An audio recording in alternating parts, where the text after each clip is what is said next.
One critical skill to safely fly the ridge is being able to climb off the ridge safely. This is oftentimes one of the more dangerous phases of a ridge flight.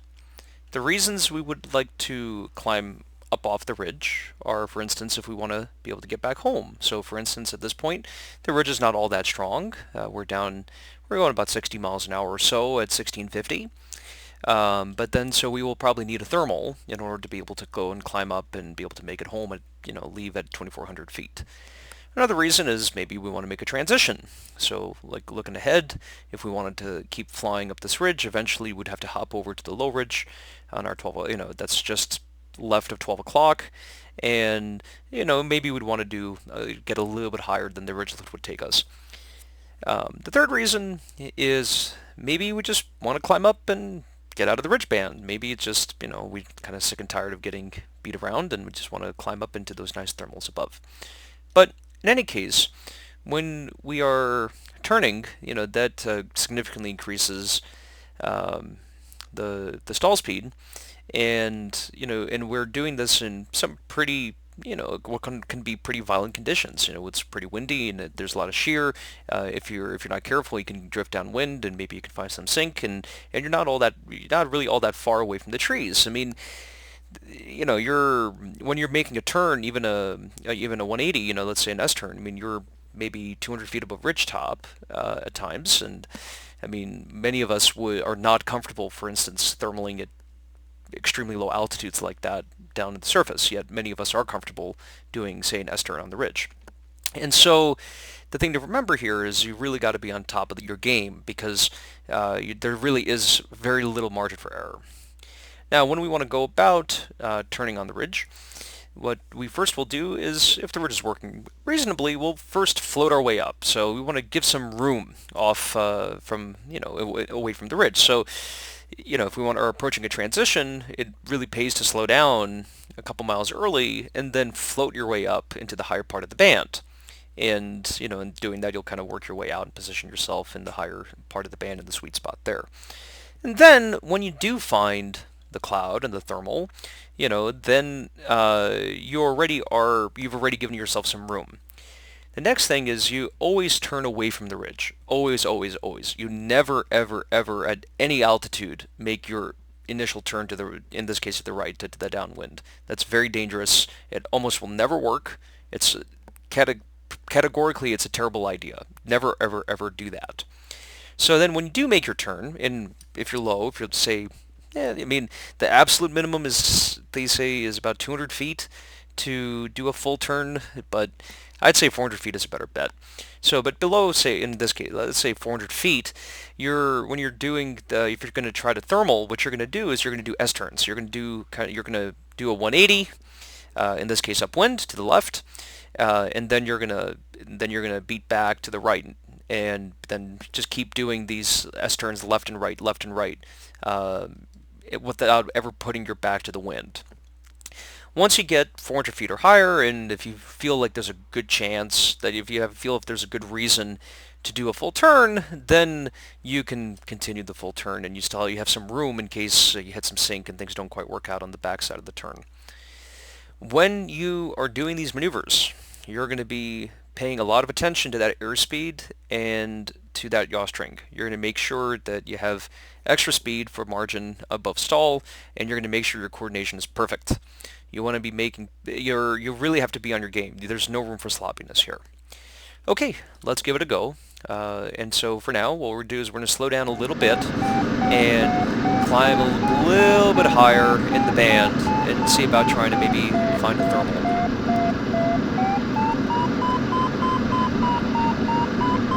That's looking pretty good. So let's try an S-turn. So we'll do a turn to the left. Nicely coordinated. And now, before we get drifted back, we're going to make a turn to the right. And we're going to make these tight little S-turns to get a little bit higher.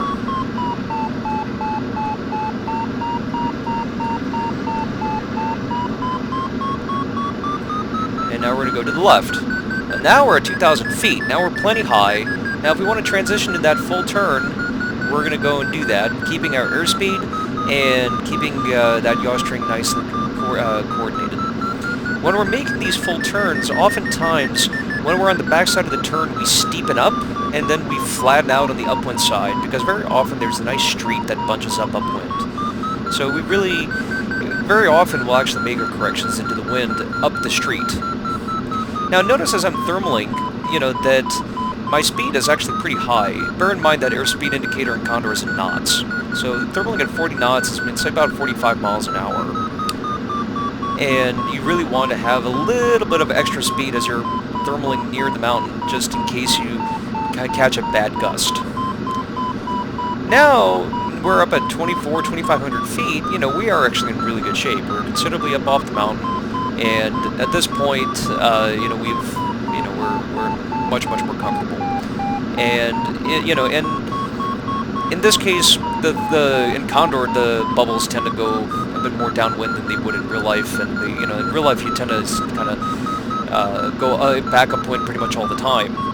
But in any case, for instance, if we were wanting to drop off the ridge and go back home, this is a perfect scenario. I mean, we're climbing up through 2,600, and we have plenty of margin to go back if we wanted to leave, for instance.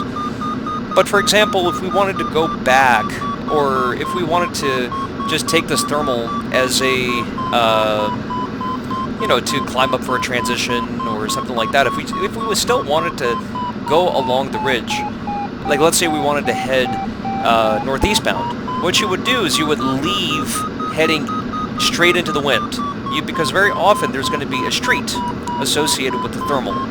And if you ended up drifting downwind of the ridge, which we prefer not to do, but in this case, that's what we did because that's just the way the thermal's set up, you would first beat your way straight 12 o'clock, right up the line, and you notice there's a little bit of good air as I'm doing this. It's not, it's a little bit less sink. It's like -1 instead of, say, -3. And then once you get back upwind, now you can go on your merry way. Don't cut that corner, because if you cut that corner, very often you're gonna hit sink, and then you're gonna have to beat back into a quartering headwind, and you lose a lot more height. So that's kind of the story with thermaling off the ridge. So to start out with, you want to work your way up into the higher band to give yourself some room. When you are going to be making your first couple turns, you're going to be S-turning always into the wind. And then once you're ideally at least 400 feet above the mountain, then if you feel a good reason to, you can start doing full turns. And oftentimes, I mean, you can actually S-turn considerably higher, and sometimes that you can thermal more efficiently by S-turning over a ridge rather than doing full turns. But if you feel like the bubble is nicely formed, and then at that point you can transition into those full turns. As you are doing all of these maneuvers, you are very, very, very, very mindful of your airspeed and your coordination, because you have to really account for the fact that you're flying in gusty conditions in close proximity to the mountain, and that is a scenario that is going to be much more likely to kind of stall you out and cause you to spin. And so you must be really on top of the controls and be really ahead of the airplane, because there's just no room for error. And good luck, practice in the simulator, and that's how we turn off the mountain.